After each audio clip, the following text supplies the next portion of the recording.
Did you know there's a Bible story about a woman who killed a king with a tent peg? Her name was Jael, and she saved Israel with just one brave act. A mean king named Sisera had been hurting God's people for 20 years. He had 900 iron chariots and a huge army.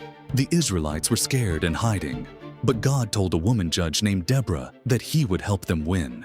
She sent Barak with 10,000 men to fight.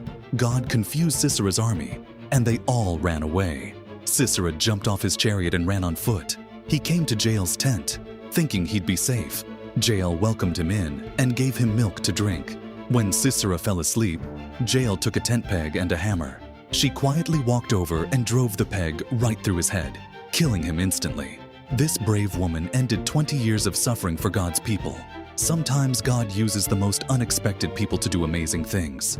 Jael shows us that anyone can be a hero when they trust God.